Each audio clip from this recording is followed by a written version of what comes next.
Bien,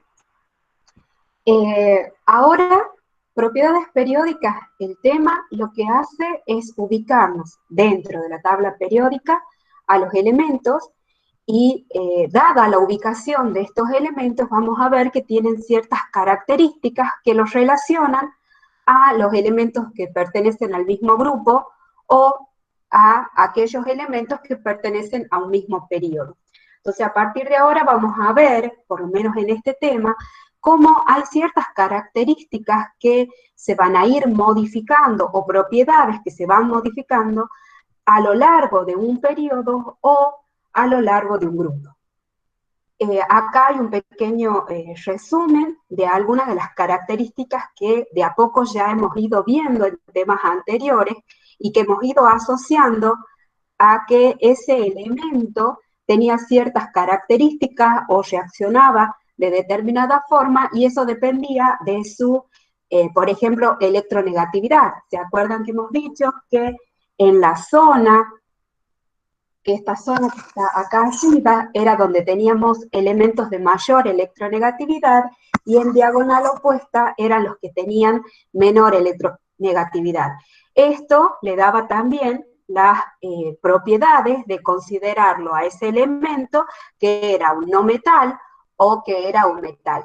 Y eso lo veíamos por la posibilidad o la capacidad que tenía ese elemento de tomar electrones o ceder electrones. ¿Se acuerdan que esto, hemos dicho, está relacionada a la electronegatividad y a su vez estamos viendo que esos mismos temas se asocian a la afinidad electrónica, a la energía de ionización? Entonces mantenía más o menos dentro de la tabla periódica, veíamos que esto no solo importaba en sí para el elemento, sino cuando formaba compuestos. Ustedes han visto las diferencias que teníamos en los distintos tipos de óxidos. Si el óxido, que es la unión del oxígeno con cualquier otro elemento de la tabla periódica, este óxido era con no metales, tenía ciertas características que presentaba que era un óxido ácido, mientras que los que formaba el oxígeno con los metales eran óxidos básicos, que cuando teníamos en la línea del medio, o sea, cuando formaba óxidos con elementos que estaban como en el medio de estas dos grandes divisiones, encontrábamos muchos óxidos anfóteros que podían actuar como ácido y como base. Lo mismo, las mismas características que también se veían con los hidruros. Los hidruros, que era la unión del hidrógeno con otro elemento, no es lo mismo un hidruro que se forma con un metal que con un no metal. Entonces, todo esto hacía siempre referencia a las propiedades periódicas. ¿Por qué? Porque veíamos que según la ubicación en la tabla periódica tenía ciertas características. Entre esas, el radio. ¿Se acuerdan que parte de las clasificaciones de los óxidos estaba relacionado también al tamaño del radio?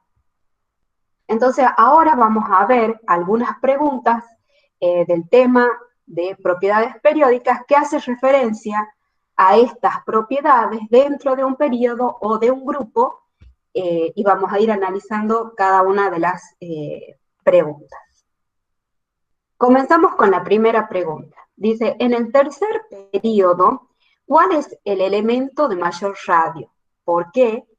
¿Y cuál es el elemento de menor volumen y por qué? Entonces, ahora nos dicen que observemos cómo varía las propiedades dentro de un periodo. Y nos dicen que veamos el periodo 3.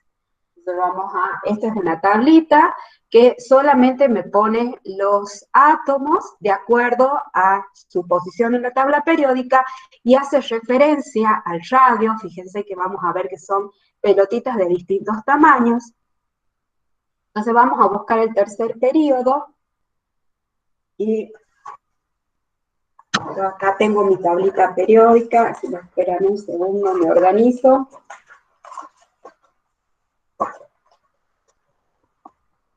Y tenemos el sodio, donde está el grupo del sodio. A ver, acá se me fue para abajo. Acá tenemos el primer periodo, segundo y tercero. Vamos a dejar acá. Tenemos cuarto, quinto y sexto.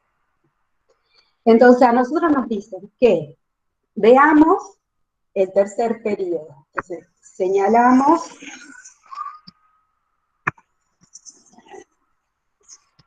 y nos dicen, en este tercer periodo, ¿cómo varía el radio? Bueno, acá es fácil porque hemos buscado una representación de los radios atómicos dentro de la tabla periódica. Pero observen cómo al principio del periodo tenemos el tamaño mayor del radio y cómo va disminuyendo al finalizar el periodo. ¿Cómo pasa con el radio en un grupo? O sea, de arriba hacia abajo podemos tomar, por ejemplo, el grupo de los halógenos y vemos que varía. El radio más pequeño es el que está arriba y va aumentando el radio hacia abajo. Entonces, primero expliquemos, ya que estamos con el gráfico, expliquemos por qué aumenta el radio en un grupo y después vamos a ver por qué disminuye el radio en un periodo. En este caso vemos que el radio va aumentando hacia abajo. ¿Y esto a qué se debe? A medida que vamos pasando de periodo en periodo, es decir, mientras vamos bajando en un grupo, se va llenando una capa de electrones. Entonces, esta capa de electrones que se va llenando, de alguna forma apantalla a los electrones que están más cerca del núcleo. En síntesis, ¿qué efecto le produce eso a los electrones de las capas más externas? Es que los electrones de la capa más externa sienten poco al núcleo. Recuerden cómo está estructurado un átomo. Tenemos en el centro, en el núcleo del átomo, que tenemos protones y neutrones. Los neutrones aportan el peso, pero no tienen carga. Los protones son los que tienen cargas positivas. Y cada átomo es neutro, entonces la cantidad de protones que se encuentran en el núcleo es la misma cantidad de electrones que tiene alrededor el átomo. Entonces, ese núcleo positivo atrae a los electrones, pero a medida que vamos bajando en un grupo, se va llenando capas de electrones, que estas capas de electrones actúan como pantallas, impidiendo que se sientan los electrones más exteriores, que no sientan tanto la carga positiva del núcleo. Entonces, esto hace que a medida que va aumentando no solo la cantidad de electrones, sino que esto también hace que los electrones exteriores sientan menos al núcleo, entonces va aumentando el radio del átomo. Entonces, siempre en un grupo vamos a ver que el elemento de menor radio se encuentra arriba y el elemento de mayor radio abajo. ¿Qué es lo que sucede dentro de un periodo? Porque en un periodo va disminuyendo el radio. Como hemos dicho anteriormente, a medida que vamos avanzando en Z, o sea, en una posición en la tabla periódica, se va incorporando un neutrón, un protón, un electrón.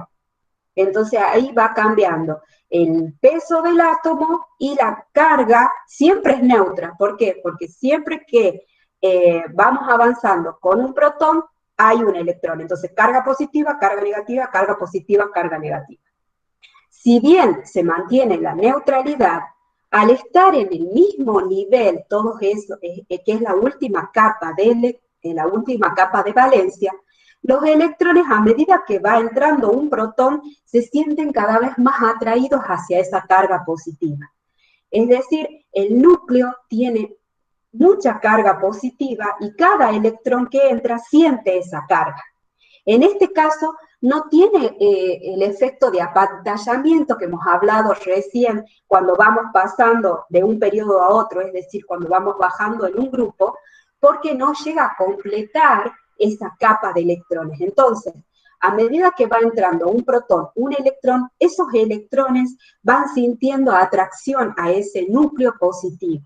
Entonces, ¿cuál es el efecto de eso durante un periodo? Es que el radio va disminuyendo, porque los electrones se sienten atraídos hacia el núcleo. Entonces, dentro de un periodo, vemos cómo va disminuyendo el radio. Entonces, de acuerdo a la pregunta, dice, en el tercer periodo, ¿cuál es el elemento de mayor radio? Y bueno, tendrá que ser el primer elemento de ese periodo. En este caso, es el sodio. Entonces, para la pregunta va, el sodio es el elemento de mayor radio. Ahí está, bueno, la tendencia de cómo va aumentando en un periodo el radio. Hemos dicho, al principio del periodo es el mayor radio y después va disminuyendo.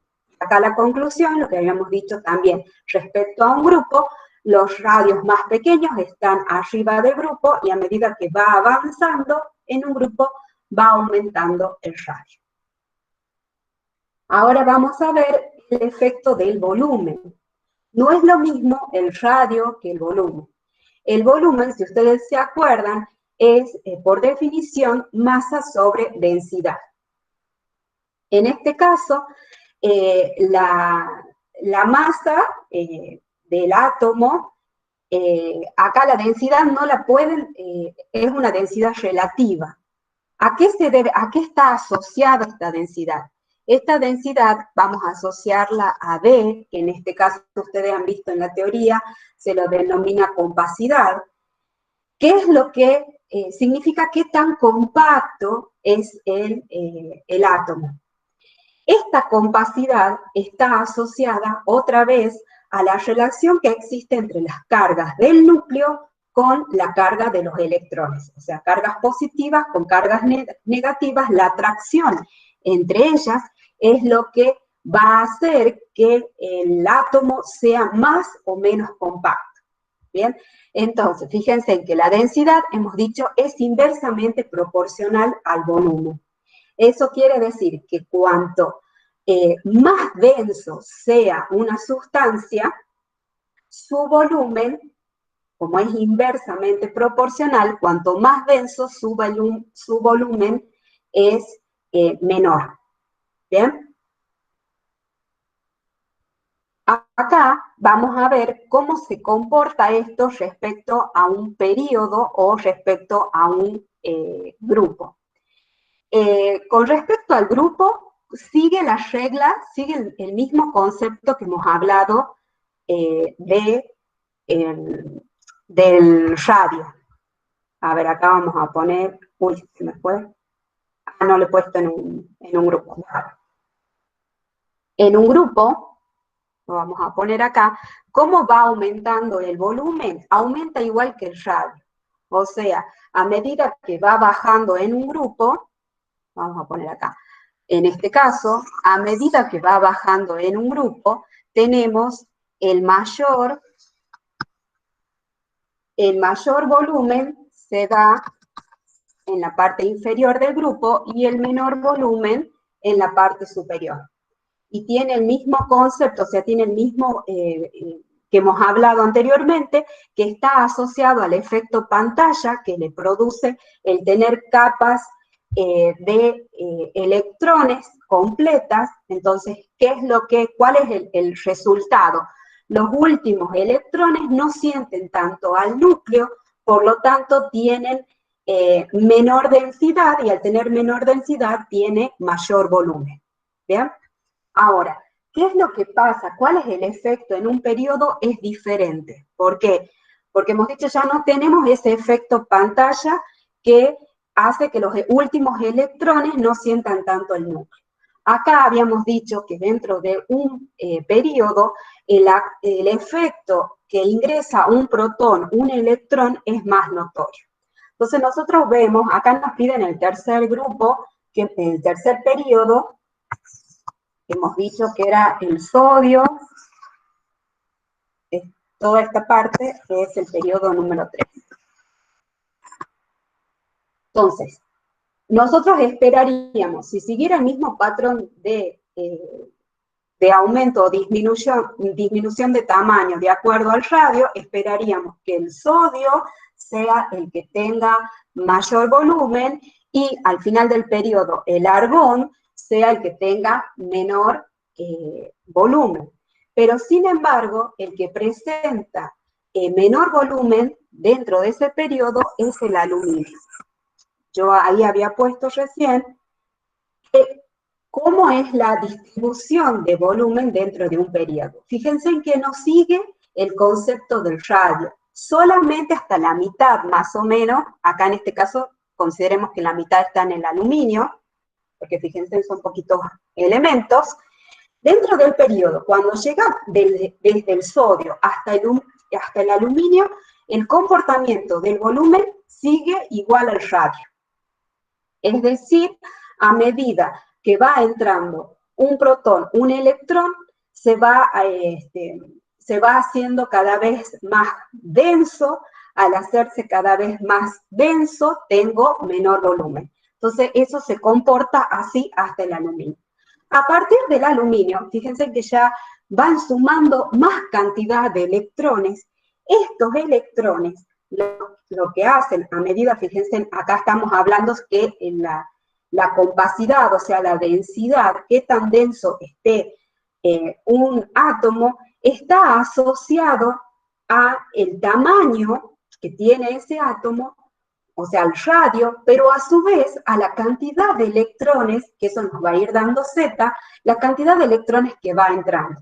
Comienza a haber una interacción entre los electrones nuevos que van ingresando y ya se encuentran con otros electrones, entonces esto hace que comience a haber una pequeña interacción entre esos electrones y eso hace que el átomo sea menos denso.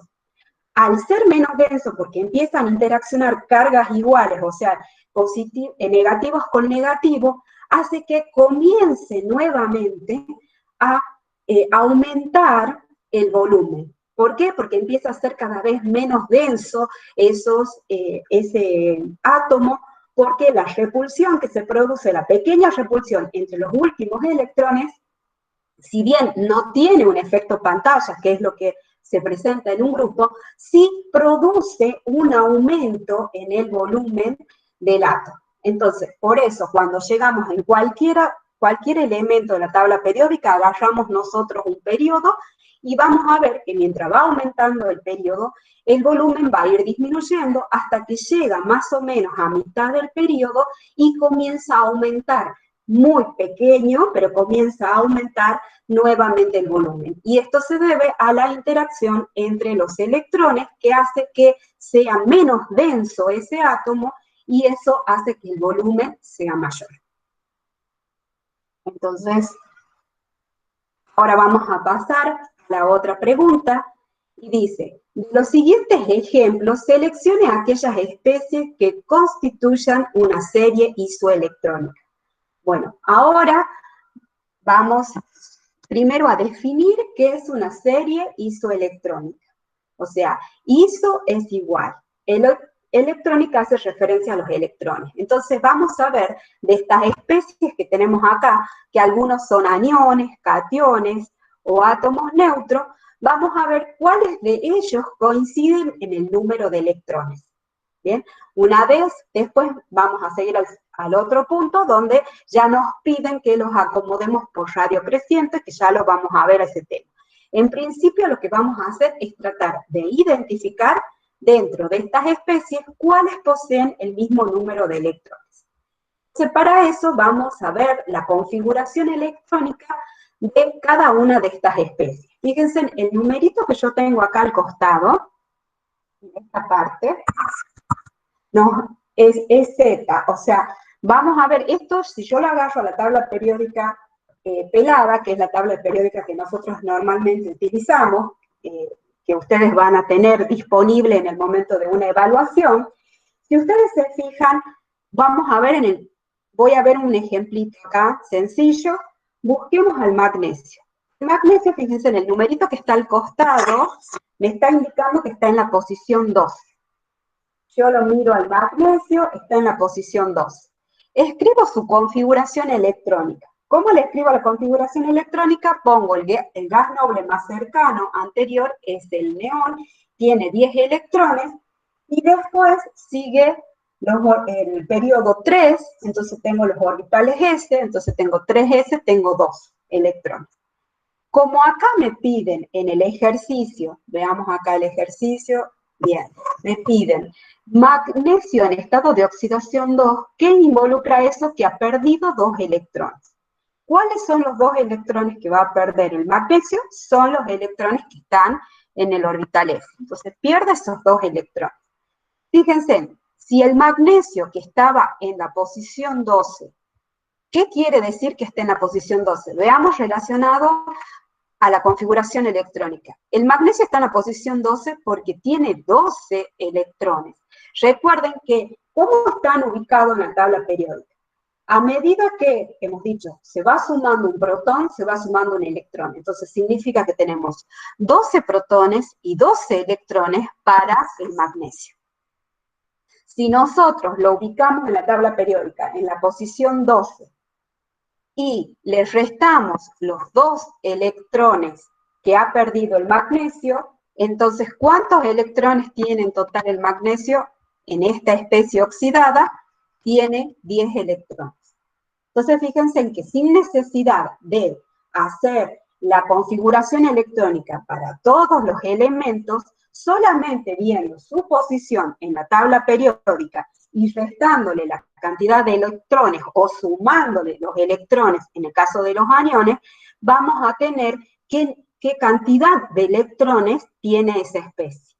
¿Bien? Entonces, si quieren practicar, como quien practica en la casa, escribir las configuraciones electrónicas, lo pueden hacer. Acá yo tengo las configuraciones ya resumidas de todas las especies que necesitábamos hoy día, y voy a ir evaluando en cada una de ellas si es un catión, es un anión o es un átomo neutro para ir restando o sumando los electrones. Entonces veamos el primer caso. Acá tenemos al león y vemos que, bueno, es que está acá, es un gas noble. ¿Y cuántos electrones tiene? Está en el grupo, o sea, primero los contemos a los electrones y chequemos que es el hecho que estén en la posición 10 implica que tiene 10 electrones. Tenemos 2 electrones del helio, más 2 electrones del S son 4, más 6 son 10. Entonces acá tenemos 10 electrones. Fíjense que la posición es 10. Entonces ahí me está diciendo que tiene 10 electrones. Con respecto a la otra especie que tenemos acá al lado, por ejemplo, el berilio, esta es su configuración electrónica, está en la posición número 4. Si le resto los 2 electrones para que tenga 2 cargas positivas, fíjense, me va a quedar solamente 2 electrones. En el caso del magnesio, que es el que habíamos visto recién, ya estaba marcado, está en la posición 12, yo necesito magnesio 2 más, o sea, pierde 2 electrones, tiene 10 electrones. Después tengo el aluminio, que es la primera especie que me piden. El aluminio está en la posición 13, si pierde 3 electrones, ¿cuántos electrones me van a quedar? 10 electrones. En el caso de la plata está en la posición 47, es decir, cuando pierda un electrón, ¿cuántos electrones me van a quedar? 46 electrones. En el caso del cloruro, fíjense, está en la posición 17, el cloro tiene 17 electrones, pero como yo necesito la especie cloruro, que es la que tengo acá, entonces, voy a tener que tomar un electrón, entonces le voy a tener que sumar 1 a los 17, me van a quedar 18 electrones. Acá voy marcando que también ya lo tenía la plata. Entonces, ahora, vamos en la posición 18, lo tenemos al argón, que queda con sus 18 electrones, porque es átomo neutro, es un gas noble. Vamos a ver el potasio, que lo tenemos acá ya está el argón, al potasio, que pierde un electrón, entonces de 19 pasa a 18 electrones. Después tenemos al calcio, El calcio pierde 2 electrones, entonces está en la posición 20, pierde 2 electrones, me quedan 18 electrones. El escandio, vemos, está en la posición 21, lo tenemos acá, aquí, pierde 3 electrones, entonces me queda 18.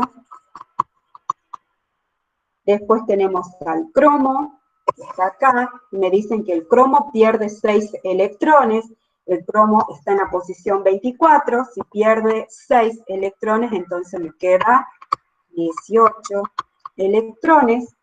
El cobre, me dice acá que es cobre 2, quiere decir que pierde 2 electrones, y me queda 27. Después tengo al flúor. El flúor tiene 9 electrones y como nosotros necesitamos fluoruro, es decir, vamos a tener que sumarle un electrón, entonces ahora tiene 10 electrones. El bromo, cuando pasa a bromuro, suma un electrón, entonces tiene 36 electrones. Y después tenemos por último al estroncio, que es 38, fíjense que acá pierde 2 electrones, entonces me queda 36 electrones. Bien, ya tenemos entonces identificado la cantidad de electrones que representa cada una de las especies que teníamos arriba. Ahora, ¿qué es lo que tenemos que hacer? Armar una serie isoelectrónica. Entonces tengo que buscar aquellas especies que tienen la misma cantidad de electrones. Entonces, acá voy viendo. El neón, vamos a armar la serie de 10. Fíjense que hay varios que tienen 10. Entonces, una serie de 10 electrones y lo tenemos. Al neón, ¿quién otro más tiene 10 electrones? Tenemos al magnesio. Acuérdense que era el magnesio 2. Después, ¿qué otro tiene 10 electrones? El aluminio. El aluminio 3. ¿Qué otra especie tiene 10 electrones? El fluoruro tiene 10 electrones con una carga negativa y no estoy viendo otro más de 10 electrones. Entonces, esta es una serie isoelectrónica de 10 electrones. Después, fíjense, hay otra otra también que es larguita, que es de 18 electrones. A ver, las vamos poniendo, de 18 electrones. Tenemos el primero que aparece de 18 electrones, es el cloruro. Después del cloruro tenemos el argón, que es el gas noble. Después tenemos el potasio más 1, de 18 electrones. Después el calcio más 2. El escandio más 3. El cromo más 6, ¿se acuerdan? Cromo más 6. Y ya con eso tenemos otra serie. Bueno, hemos identificado 2 series grandes. Después hay otra chiquitita acá que fíjense que la de 36 electrones que tiene solo 2 elementos, pero 2 especies, pero bueno, nos vamos a quedar con estas 2 series que son más largas. Entonces, ya hemos identificado serie isoelectrónica. Entonces, ¿qué hemos hecho para identificar una serie isoelectrónica? A todas las especies hemos contado la cantidad de electrones, que fue bastante sencillo utilizando la herramienta que tienen a mano, que es la tabla periódica. Hemos visto en qué posición está, esa es la cantidad total de electrones. Si es un catión, vamos a restar la cantidad de electrones que ha perdido. Si es un anión, la vamos a sumar. Entonces, una vez identificada la serie isoelectrónica, pasamos a la siguiente pregunta que dice, ordene las especies de la serie isoelectrónica seleccionada, o sea, ustedes tienen que elegir una de las 2, según radio creciente. O sea, radio creciente quiere decir que vamos a poner al principio los de menor radio y al final el de mayor radio. Y dice, justifique su respuesta. Ahora, ¿cómo puedo saber yo solamente de ver esta serie isoelectrónica, cuáles son de mayor radio y cuáles son de menor radio si no tengo ese dato? Estas son las configuraciones especiales, por si les surgía alguna duda, porque fíjense, es solo un comentario, una acotación al margen. Fíjense que en el caso del cobre, la plata, fíjense que son configuraciones especiales, el cromo también. ¿Por qué son configuraciones especiales? Porque en vez de, ¿se acuerdan que nosotros normalmente cuando hablamos de que se van llenando los orbitales, siempre son los de menor energía, se llenan primero? O sea, el S es de menor energía frente al D. Entonces, los electrones llenan primero los dos lugares S y después recién pasan al D. En cambio, en estas configuraciones especiales no sucede eso, sino que solo queda un electrón en el S y el otro pasa al D. Eso le confiere a este átomo propiedades especiales que le da mayor estabilidad.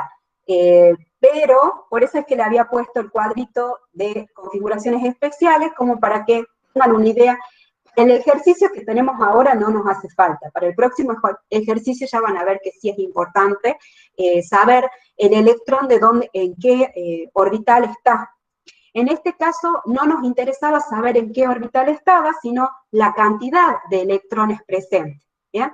Pero este cuadrito es como para que a ustedes les quede cuáles son los metales de transición que tienen una configuración diferente a lo que uno esperaría siguiendo el orden de la tabla periódica. O sea, nosotros esperaríamos que primero se llenen completamente los S antes de recién pasar a los D. Así que bueno, era eso, nada más una acotación a ese tema. Volvemos a la pregunta, que es que nos piden que ordenemos, según radio creciente, las especies que recién hemos identificado. ¿Qué es este cuadro que está acá? Yo quiero que ustedes observen, por ejemplo, vamos a los alcalinos. Acá tenemos, por ejemplo, el sodio. Observen que hacen una referencia a el radio del sodio como átomo y el radio del sodio cuando es un catión. Fíjense en que el radio, cuando es neutro el átomo, en este caso el sodio, el radio es mayor que cuando pierde un electrón, el sodio, y se transforma en un catión, reduce su radio. ¿Por qué reduce su radio? Fíjense que hemos dicho que el átomo es neutro porque tiene la misma cantidad de cargas positivas que de cargas negativas. Es decir, tengo tanta cantidad de protones como de electrones. ¿Qué pasa si pierde un electrón? Si pierde un electrón, queda el núcleo cargado positivamente respecto a los electrones. O sea, hay más cargas positivas que negativas. Entonces, ¿qué pasa con esos electrones? Sienten mucho más al núcleo, entonces se acercan más hacia el núcleo. Esto produce que el radio disminuya. Entonces, nosotros vamos a ver, en todos estos casos que tenemos acá, todos son de metales que en estado oxidado su radio va a disminuir. Y fíjense que a su vez también vamos a ver que la interacción que existe entre el neutro, acá no se nota capaz que tanto, pero sí numéricamente, observemos.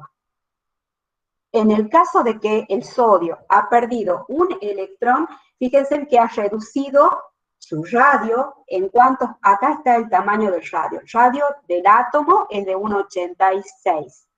Y cuando se convierte en cationes, es decir, pierde un electrón, es de 1,16.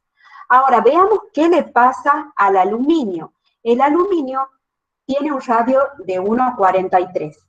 Cuando pierde los 3 electrones, pasa a menos de la mitad de su radio. ¿Eso a qué se debe? A que al tener 3 cargas positivas, atrae muchísimo más a los electrones, porque tiene un núcleo muy cargado positivamente, entonces los electrones se ven muy atraídos a ese núcleo. Entonces vamos a ver que el radio del catión siempre es menor respecto al elemento neutro, pero a su vez, cuanto mayor sea esa carga positiva, o sea, cuanto mayor cantidad de electrones ha perdido ese átomo, el radio es más pequeño. Ahora vamos a ver este otro grupo que es lo contrario, porque tenemos acá el caso, lo ubiquemos al cloro, que es el que siempre trabajamos. El cloro, su radio, acá vemos, es cuando es elemento neutro, es de 1. Pero el cloro, cuando toma un electrón, fíjense en cómo aumenta su radio.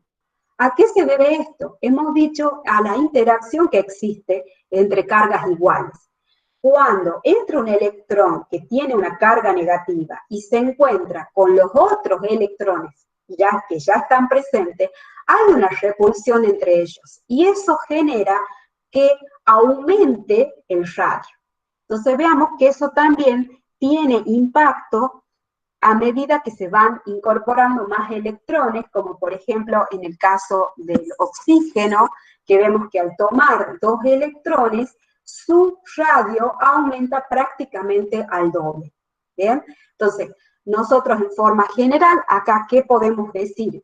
¿Cómo nos afecta respecto al átomo neutro que se pierdan o se ganen electrones? Cuando se pierden electrones, o sea, en el caso de los iones positivos vamos a tener menor radio y en el caso de los iones negativos vamos a tener mayor radio.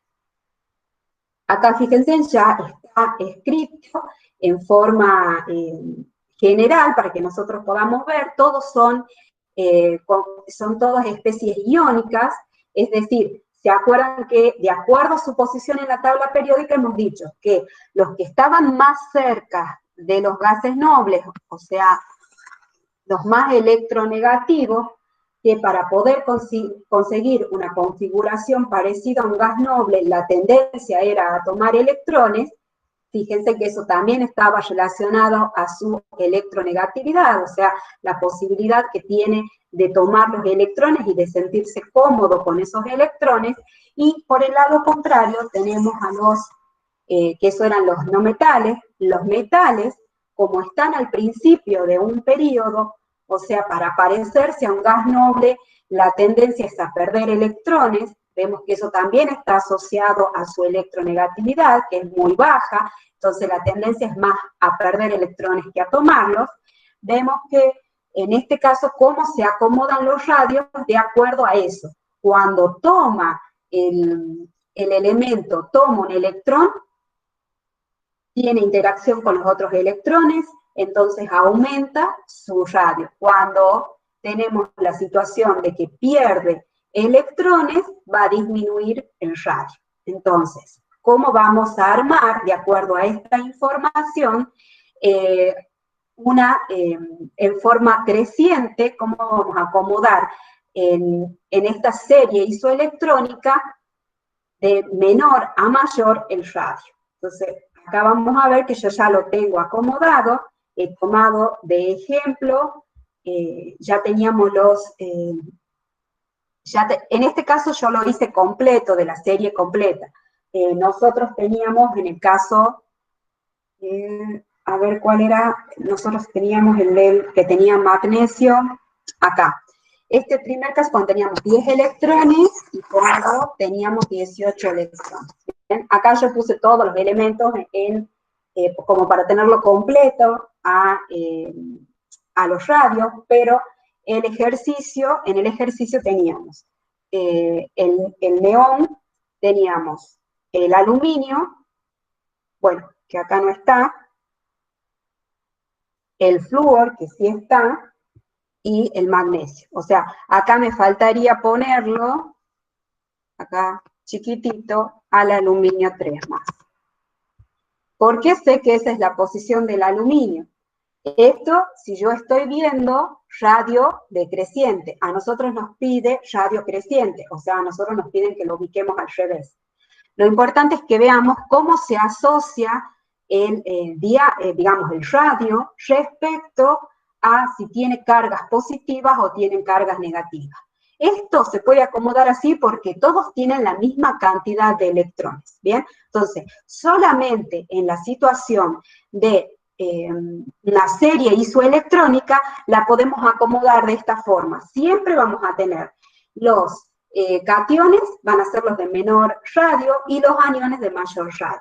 Siempre vamos a ver en todas las series que en el medio vamos a encontrar al gas noble, que es al cual los otros elementos pretenden llegar a esa configuración. En el caso de los aniones, van a tomar electrones para parecerse al gas noble, y en el caso de los cationes, van a perder los electrones para tratar de parecerse al gas noble. Entonces, si la pregunta era, volvemos atrás, que acomodemos la serie, elegimos la primera, supongamos, vamos a borrar la segunda.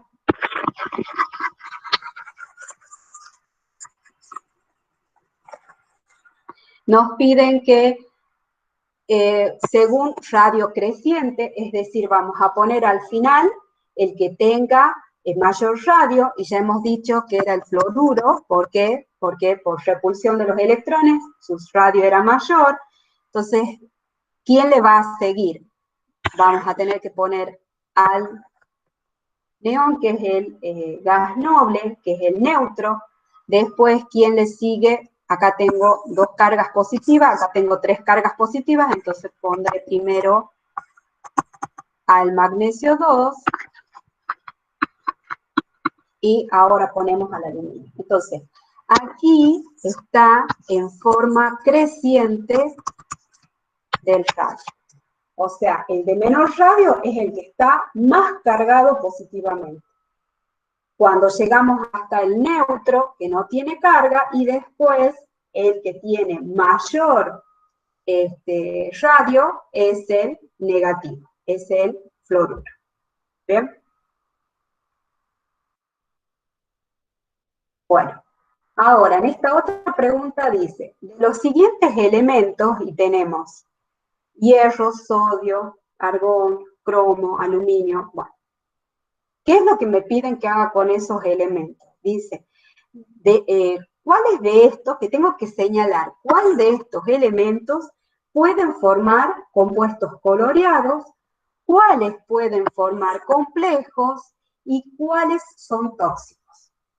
Entonces, empecemos con lo más sencillo de identificar, empecemos con los tóxicos.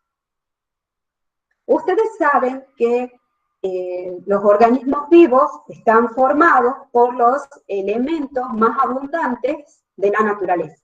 Entonces, gracias a que abundaban, empiezan a formar combinaciones que terminan en un organismo vivo. Entonces, aquellos elementos que son más abundantes, el organismo está preparado para poder procesarlos o utilizarlos, los necesita.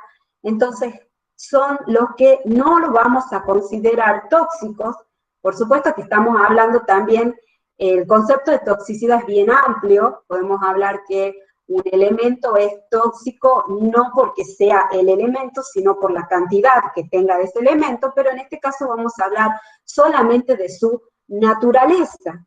O sea, ¿cómo podemos considerar, sin conocer demasiado a los elementos, que este elemento puede ser tóxico? Entonces, para eso vamos a utilizar la tabla periódica. Si nosotros vemos que los elementos más abundantes son los más livianos, que son los que tenemos en esta parte, aquí es donde vemos más que se forma la vida, con carbonos, oxígenos, nitrógeno, es lo más abundante, y vamos a ver que a medida que se va avanzando en un periodo, lo vamos, por ejemplo, en el caso de los metales, decimos metales pesados, hablamos de metales que son tóxicos o que el organismo no está preparado para poder procesarlos o para poder utilizarlos. Entonces, los metales que sí vemos que son comunes y que pueden estar en un organismo son generalmente los de la primera fila de transición, donde tenemos el hierro, el cobalto, el níquel, el cobre. Es como que son los elementos que pueden formar parte de algunas biomoléculas, por ejemplo. Pero a partir de que van bajando los periodos, se va haciendo cada vez más extraño para el organismo esos elementos, y son los que llamamos metales tóxicos, porque son pesados, porque no los puede procesar el organismo, y por definición de la teoría decimos que los que se encuentran a partir del tercer periodo consideramos que todos son tóxicos. Entonces vamos a identificar los periodos de 1, 2, 3, 4, 5, 6. Entonces, de acuerdo a la teoría, nos dicen que los elementos a partir del sexto periodo a todos los vamos a considerar tóxicos. Entonces, identifiquemos en la tabla periódica dónde están, voy a borrar aquí, dónde están dónde están los elementos del problema. Entonces nos dice hierro, identificamos acá está el hierro, al sodio, tenemos argón, cromo, aluminio, platino, ya lo vemos al platino que pasó de la línea del sexto, tenemos cobre, níquel, magnesio. Entonces, solamente ubicándolos en la tabla periódica ya podemos identificar cuál es el elemento tóxico, es el platino. Porque por definición hemos dicho, todos aquellos que están después del sexto periodo los vamos a considerar a todos tóxicos. ¿Vean? Entonces, ya lo tenemos identificado al punto C, al elemento tóxico. Después nos preguntan, ¿cuáles pueden formar complejos? Vamos a empezar las preguntas de atrás para adelante. ¿Cuáles pueden formar complejos?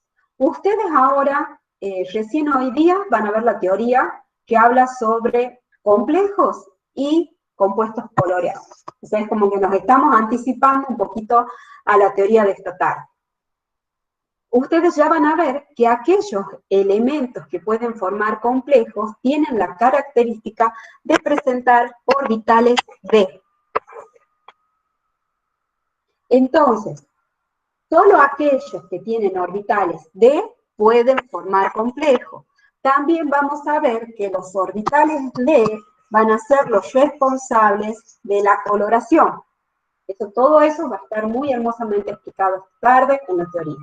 Pero nosotros vamos a ir anticipándonos a esa teoría, pudiendo identificar cuáles son las especies de esta línea que tienen orbitales d. Entonces, fíjense en que este es el bloque D, es decir, todos los metales de transición son los que podrían llegar a formar complejos, porque tienen los orbitales d. A su vez, son los metales de transición los que pueden formar compuestos coloreados. ¿Por qué? Porque tienen orbitales d. Después vamos a ver el por qué, un poquito ahora, anticipándonos a las teorías, por qué pueden formar complejos y por qué pueden dar color. Entonces, para contestar el punto B, basta con nombrar o enunciar aquellos que son metales de transición, y vamos a fundamentar después el por qué, porque tienen orbitales d. Entonces tenemos acá al cromo, tenemos al hierro, tenemos al níquel, tenemos al cobre, tenemos al platino, y acá se va a sumar uno más, que si bien no es metal de transición, son conocidos sus complejos, que es el caso del aluminio, que lo vamos a tener que sumar también. Si bien no tiene disponible orbitales d, vamos a ver que por proximidad también puede llegar a formar complejos. Entonces ya eso, vamos a ver algunos casos en los cuales son muy acotados, no es mucho, no pueden formar mucha variedad, pero sí el aluminio puede llegar a formar complejos. Entonces, ¿quiénes son los que forman complejos? Son todos aquellos que sean metales de transición, y en este caso vamos a tener que sumar también al aluminio, que también son conocidos los complejos. Con respecto a los compuestos coloreados, ahí sí vamos a ser estrictos con respecto a que sean compuestos, a que sean metales de transición. Solo los metales de transición van a formar compuestos coloreados debido a los orbitales D, y ya vamos a ver el porqué. Eso sí, vamos a ahondar un poquito más. Ya me pasé del tema. Bueno, no importa, después regresamos. Acá. Bueno, lo que quería, bueno, me parece que vamos a tener que, lo dejemos ahí, ya lo voy a explicar cuando veamos el segundo punto, porque si no lo voy a explicar dos veces. Acá en este también habla sobre color, entonces cuando volvamos a eso, vamos a volver a explicar, porque si no lo voy a repetir un montón de veces. Pero lo que sí queda para el punto siguiente, la explicación de por qué hemos identificado la presencia de orbitales D para poder inferir que va a formar compuestos que sean coloreados. ¿Bien? Hasta aquí nos queda la respuesta, ya vamos a ahondar el tema de color. ¿Bien? Y la parte de complejo que la van a ver en la teoría. Ahora nos dicen, ¿cuáles serán los elementos de mayor dureza del quinto periodo y por qué? Ahora nos hablan de dureza. Y vamos a ver, nos están pidiendo que dentro de los metales de transición del quinto periodo, entonces vamos a ver, 1, 2, 3, 4, 5, ya hemos identificado, este es el quinto periodo. Entonces, de ese periodo tenemos que decir cuál será el elemento de mayor dureza y que expliquemos por qué. Ahora, nuevamente vamos a ver cómo la posición de ese elemento dentro de la tabla periódica me va a identificar cuál es el que tiene mayor dureza. Entonces, para eso vamos a ir a las configuraciones electrónicas de esos metales que estaban, esto que está acá, que estaban en el quinto periodo, que nos preguntaba. Entonces, ¿por qué yo tengo este montón de rayitas? ¿Qué son este montón de rayitas? No son rayitas, son orbitales. ¿Qué orbitales acá tenemos? Son los orbitales D. ¿Por qué los orbitales D? Hablamos de los metales, todos estos son metales de transición, y cómo la dureza de estos metales está asociada a su posición en la tabla periódica. Fíjense que al ser metales de transición, la última capa, los últimos orbitales de valencia con los cuales se combinan, incluso entre ellos mismos, o sea, un metal con otro átomo igual a él, es a través de estos orbitales de valencia. Estos orbitales, los últimos son los D. Entonces, esto que vemos acá son los orbitales D, que corresponde a cada átomo. Supongamos, hagamos el primer caso, que es el litio. Entonces, si son los orbitales D de litio, ¿cuántos electrones tenemos en el orbital D? Fíjense que dice un electrón. Entonces, ponemos un electrón en un itrio y otro electrón del otro itrio. Entonces, ¿cómo se combina un itrio con otro itrio? Lo hace a través de orbitales moleculares. Entonces, fíjense en que a partir de los orbitales atómicos D, vamos a obtener los orbitales moleculares delta, delta enlazante y delta antienlazante. ¿A qué les hace acordar eso? Nosotros ya habíamos visto anteriormente cuando formábamos el diagrama de orbitales moleculares, ¿se acuerdan anteriormente? Que cuando teníamos de la unión de dos orbitales atómicos S, se producían los orbitales moleculares sigma, enlazante y antienlazante.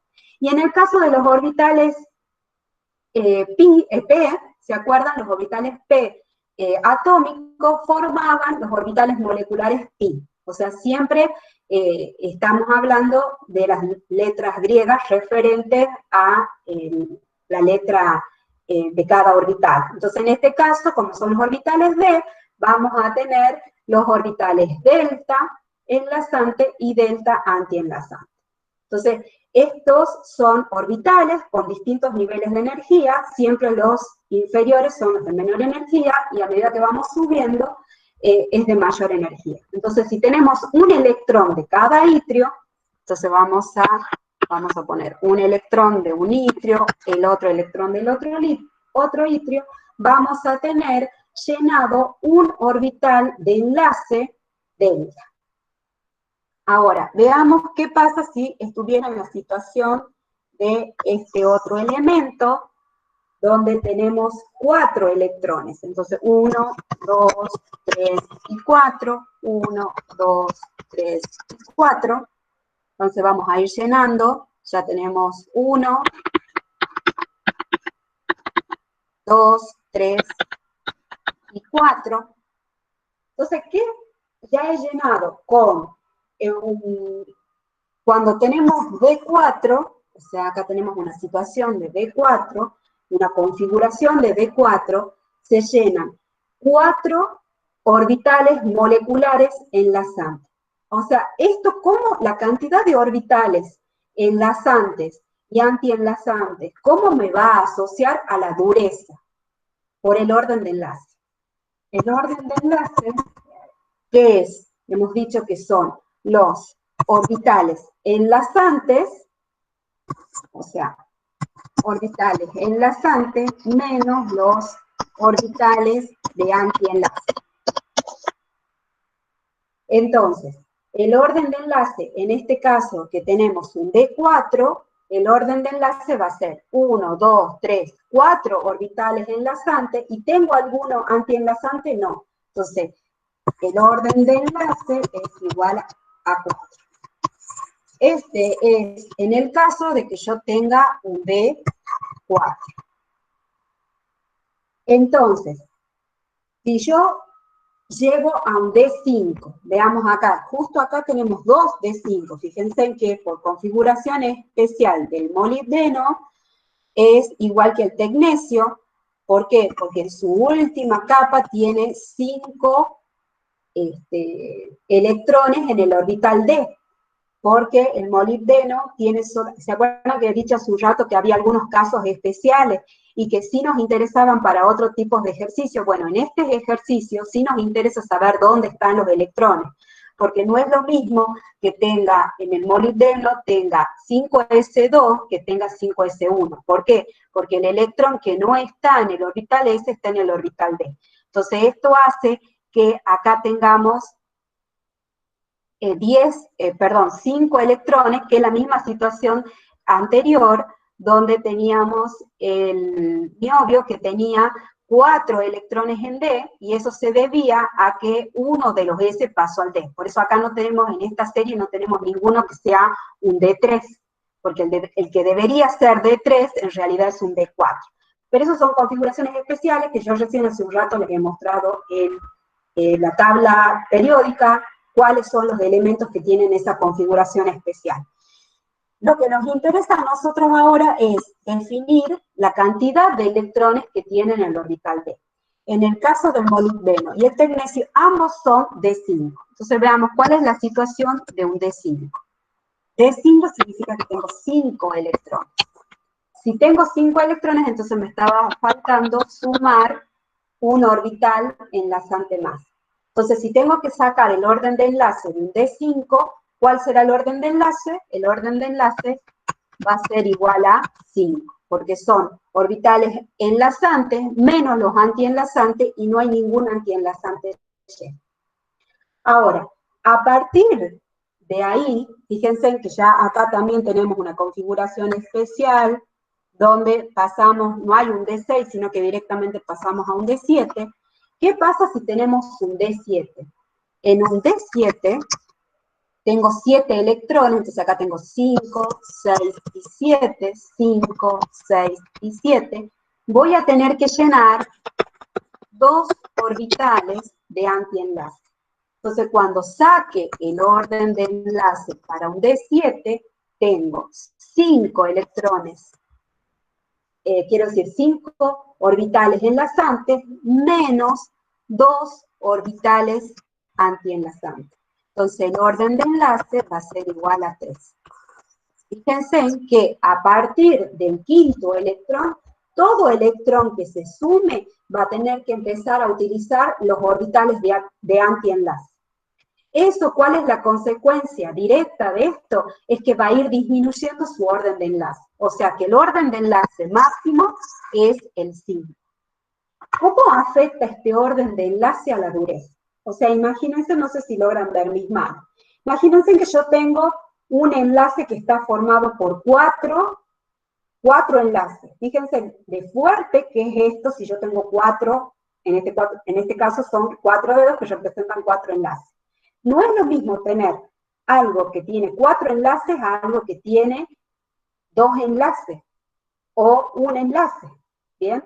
En esos casos vamos a ver que es mucho más difícil romper, cuanto más enlazado esté, cuanto más interacción haya entre ellos, es más dura, en este caso ese metal es más duro de romper, ¿bien?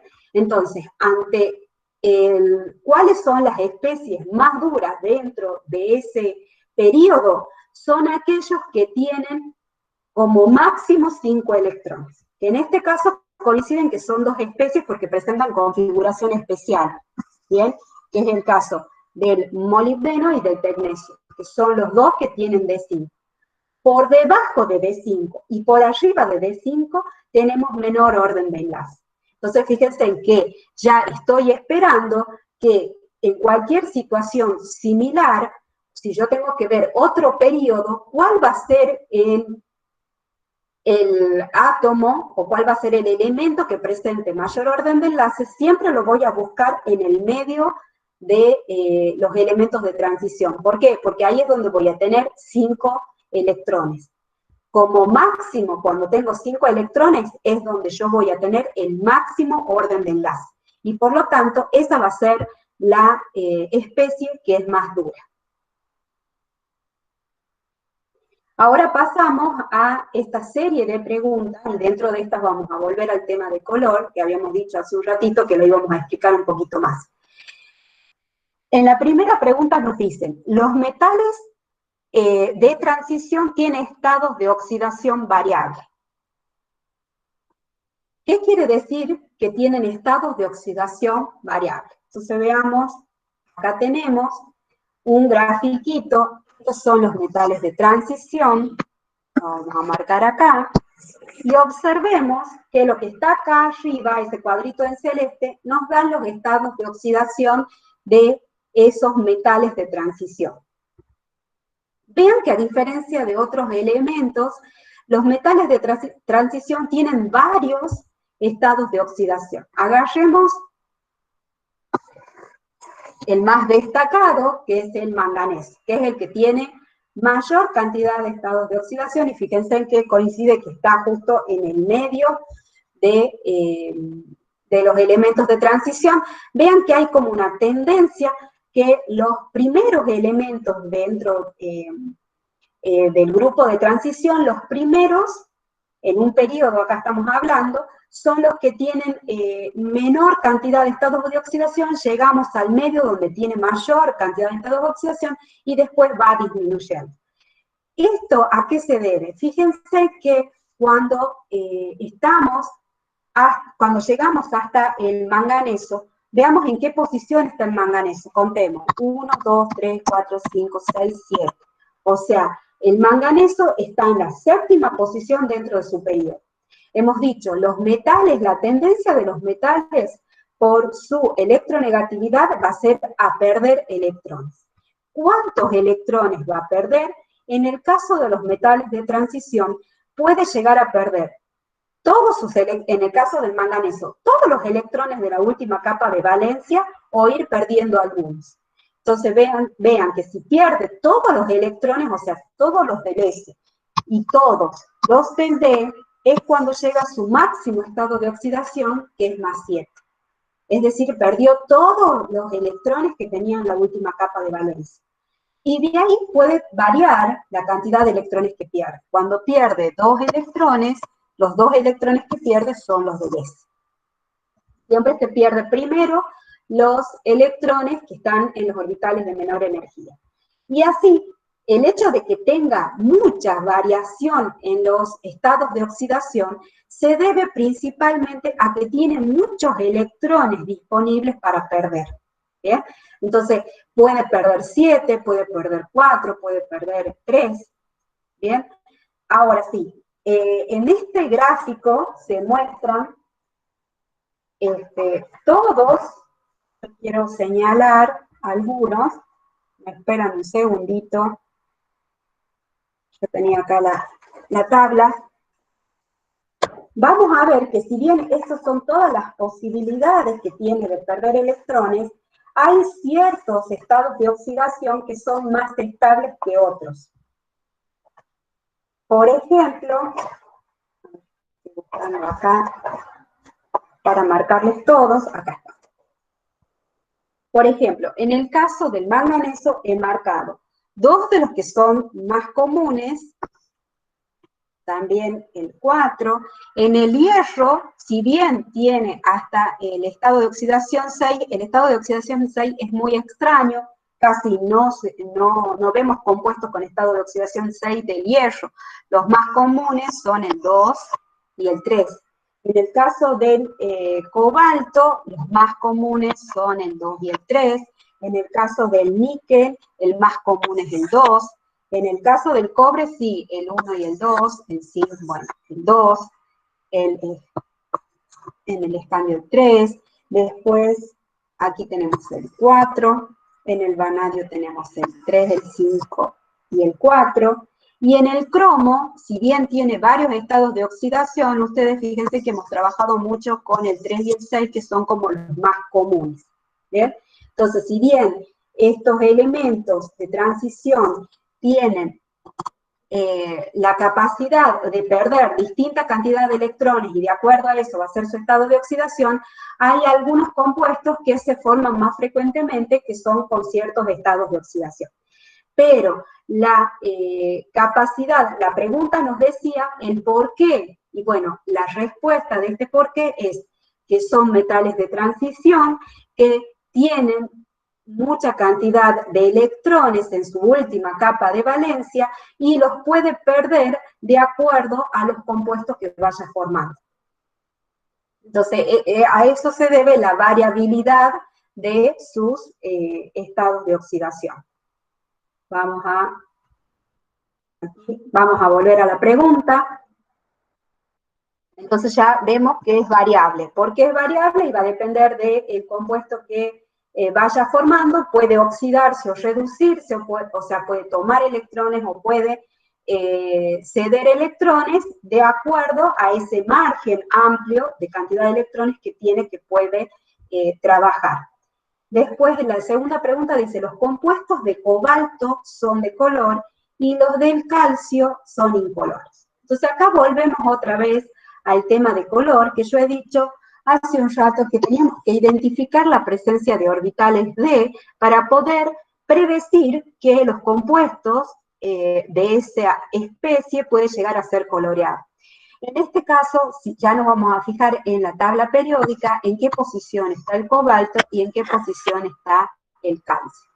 Pero a simple vista sabemos que el calcio es un alcalino tercio, o sea, no tiene orbitales D, sino que están los orbitales S, y el cobalto está dentro del grupo de transición, por lo tanto tiene orbitales D. Entonces esperaríamos que el cobalto sea el que tenga compuestos coloreados.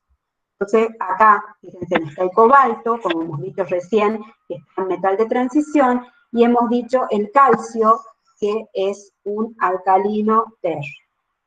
Entonces, acá vamos a mostrar el porqué del color. Cuando nosotros, acá en esta situación, nosotros tenemos, si la identifican, tenemos un diagrama de niveles de energía, donde hasta acá es lo que nosotros conocíamos ahora, después esta tarde vamos a ver esta parte, en la teoría, pero hasta acá nosotros sabíamos que los niveles de energía, los orbitales S, eran de menor energía dentro del mismo periodo, después teníamos el P, y después cuando empiezan a aparecer los orbitales D, vemos que ellos son de mayor, también son O sea, la energía en los orbitales D es intermedia entre el S y el P, que es lo que, si nosotros vamos siguiendo la tabla periódica, vamos a encontrar del 4S pasa al 3B y después vuelve al 4P. Bien, siguiendo solo la línea de la tabla periódica, podemos ir acomodando los distintos niveles de energía. Ahora, ¿qué nos piden a nosotros? Que veamos por qué el calcio, ¿era el calcio o era el magnesio? Creo que era el calcio, pero es el mismo caso. ¿Por qué el calcio no puede producir compuestos coloreados? Entonces, veamos a qué se debe el color. Acá teníamos un grafiquito de las distintas longitudes de onda, o sea, el espectro electromagnético, donde tenemos longitudes de onda bajas y longitudes de onda altas. Entonces acá tenemos las de menor longitud de onda, o sea, son menores, y acá teníamos mayores longitud de onda. Ahora, ¿cómo se asocia estas longitudes de onda con el color? Está asociado a la longitud de onda. Fíjense que cuando las longitudes de onda están comprendidas entre 400 nanómetros y 700 nanómetros, entra en ese pequeño rango que vemos acá, que es lo que llamamos el rango visible. Es decir, el ojo puede identificar las longitudes de onda entre 400 y 700 y puede ver color. Entonces, el color depende de la longitud de onda que la sustancia transmita. O sea, si yo estoy viendo una remera roja, significa que esa remera ha absorbido longitudes de onda. Yo acá no quiero entrar mucho porque la parte de teoría también se y transmite las longitudes de onda del rojo. Entonces el ojo ve la longitud de onda acá, el rojo es cercano, es un valor bastante alto, o sea, está cercano a los 700, supongamos 600 nanómetros. Entonces la longitud de onda que impacta en el ojo es en ese orden, entonces mi ojo ve de color rojo, que esa remera es roja. Entonces, para poder hablar de que un compuesto es coloreado, estamos hablando que la longitud de onda que transmite cuando es impactado por un haz de luz, absorbe una determinada longitud de onda, la que transmite está dentro del rango del visible. Entonces, teniendo eso en cuenta, vamos a ir otra vez aquí. Hemos dicho que los electrones, cuando la diferencia que hay entre un nivel y otro, esto es energía, ¿no es cierto? Acuérdense que esto hemos acomodado por niveles de energía. Entonces, la diferencia entre el 1S y el 2S es una determinada energía. ¿Cómo asociamos la energía a la longitud de onda? Sabemos que delta de E es igual a H por ni. Delta de, ya voy a explicar cada una de estas cosas. H por ni es frecuencia y puede ser escrita también como velocidad de la luz sobre lambda, que lambda es longitud de onda.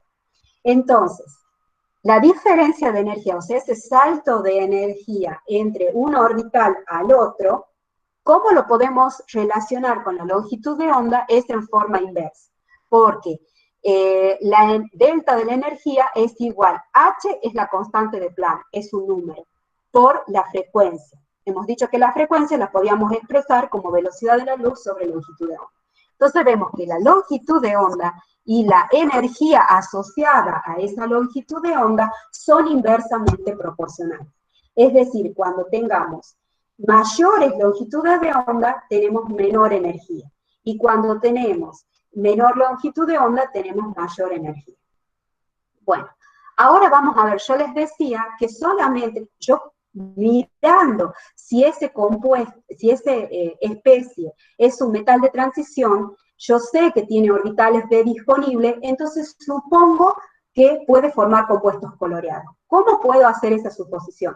Fíjense, si yo tengo que saltar, o sea, ¿cómo es que el ojo puede ver los colores? La sustancia, hemos dicho, impacta la luz del sol, la luz de un foquito, la luz de un equipo espectrofotómetro, ya vamos a ver eso en la teoría, se lo nombra también, cuando impacta una determinada longitud de onda, una determinada cantidad de un haz de luz, lo que hace la sustancia, en este caso un compuesto, supongamos, nos preguntaban del cobalto 2, por ejemplo, absorbe determinada longitud de onda y transmite otra.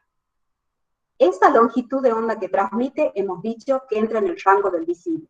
Es decir, para que nosotros podamos ver color, esta longitud de onda tiene que estar entre 400 y 700 nanómetros. ¿Bien? Esa es la longitud de onda. Nosotros vamos a ver que en el caso de los compuestos de coordinación, ¿cómo es que pasa, qué es lo que pasa internamente cuando recibe esa energía? Tenemos un electrón que está en un nivel inferior, este desdoblamiento de los orbitales D se produce solamente en los elementos de transición. Ya vamos a ver que esto se debe a la proximidad de los ligandos, pero eso es el tema que va en la teoría de esta tarde. Pero lo importante es que existe este desdoblamiento de los orbitales D entre T2G y EG, que es tan pequeña la diferencia de energía entre estos orbitales que cuando impacta la luz, ¿qué es lo que hace este electrón? Va a saltar a un nivel superior, o sea, se excita, salta a un nivel superior, y cuando vuelve a su estado fundamental, o sea, cuando regresa a su lugar, libera una determinada longitud de onda. Esa longitud de onda está en el rango entre 400 y 700 nanómetros. Por eso es que se puede observar. Esa longitud de onda va a estar asociada a una determinada energía. Ahora, ¿qué pasa con el calcio? El calcio, acá tengo una tabla periódica, el calcio, 1, 2, 3, 4, está en el periodo 4, o sea, es como que estaríamos en esta situación, que tiene, por supuesto acá también tenemos todo esto lleno. Bien, entonces, acá estamos con el calcio. El calcio 2 más significa que ha perdido los 2 electrones del orbital S. Bien, pierde estos 2 electrones. Entonces, ¿qué es lo que pasa al calcio? Los compuestos de calcio reciben esa luz, ¿no es cierto?, el haz de luz, y lo que hace es excitar un electrón. Entonces, uno de estos electrones va a saltar, va a salir de aquí, va a saltar a un nivel superior. Cuando vuelve a su lugar, a su estado fundamental, esa diferencia de energía que la voy a poner acá, esa diferencia de energía, o sea, ese delta D, fíjense, es mucho más grande que el delta D que existe acá, entre el orbital T2G y el eje. Esa diferencia de energía, al ser muy grande, implica longitudes de onda pequeñas.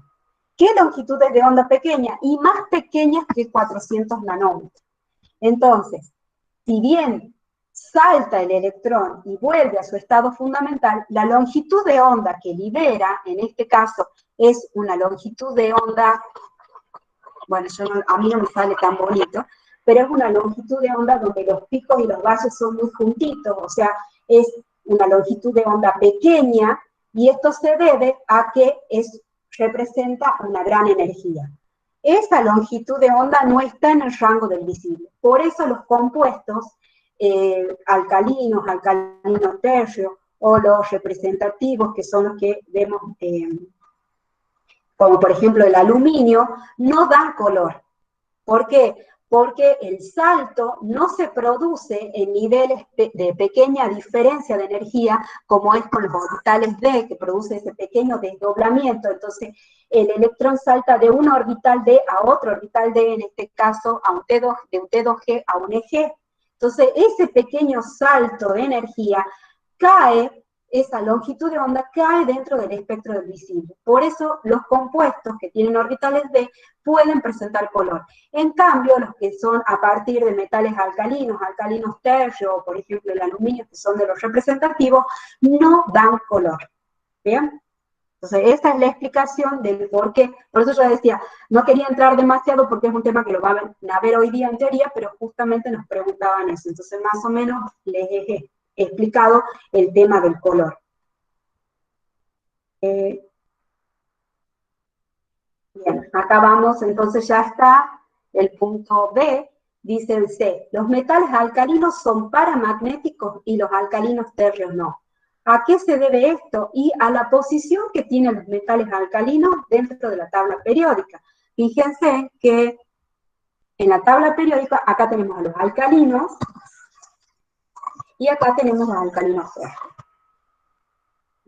Entre los alcalinos y los alcalinos tercios forman el bloque de las S. ¿Qué significa? Que acá el último nivel, el último orbital es el S. El S puede alojar hasta 2 electrones. En el caso de los alcalinos, fíjense en el caso del litio, del sodio, el S tiene un solo electrón. En cambio, en el caso de los alcalinos tercios, en el orbital S vamos a tener 2 electrones. ¿Bien? Entonces, todos los que sean alcalinos, independiente del periodo, le podemos llamar N al periodo para no ponerle un número, pero independiente del periodo, todos los alcalinos van a tener solo un electrón en el orbital S. Y todos los alcalinos tercios van a tener 2 electrones en el orbital S. ¿Cuáles son las propiedades paramagnéticas? Una sustancia es paramagnética cuando tiene electrones desapareados. ¿Qué es lo que le sucede a esa sustancia? Si la ponemos dentro de un campo, ese electrón trata de alinearse en dirección del campo, entonces esa sustancia presenta paramagnetismo. ¿Por qué? Porque se alinea en dirección del campo. Y eso se debe a que tiene electrón desapareado. En cambio, un alcalino tercio, como tiene electrones apareados, es una sustancia diamagnética. Es decir, que si se la coloca en un campo magnético, no le va a afectar el campo. Entonces, debido solamente a su posición dentro de la tabla periódica, podemos decir que en general todos los metales alcalinos son paramagnéticos. En cambio, los alcalinos tercios serán diamagnéticos. ¿Bien? Después, en el punto D, dice, el platino y el manganeso 2 actúan como catalizadores. ¿A qué tipo de catálisis dan lugar? Fíjense en que el platino, me están diciendo acá, platino 0, es decir, que es un metal, ¿bien? Su estado físico es sólido. En cambio, el manganeso 2 me están diciendo que está combinado. Entonces vamos a tener que ver en qué situación estará combinado. En general, cuando nosotros tenemos en el caso de los metales, como por ejemplo el platino, va a ser un catalizador de tipo heterogéneo. ¿Qué significa que sea un catalizador heterogéneo? Que el catalizador no se encuentra en la misma fase que el producto a catalizar. O sea, en este caso, los metales, en estado metálico, o sea, sólido, catalizan reacciones con gases. Entonces, ¿qué es lo que hace el metal? El metal le da la superficie para facilitar el contacto entre los gases que van a reaccionar. Entonces, el platino es un catalizador heterogéneo, porque él se encuentra en una fase diferente a lo que va a catalizar, que en este caso él está en sólido y lo que va a catalizar son gases.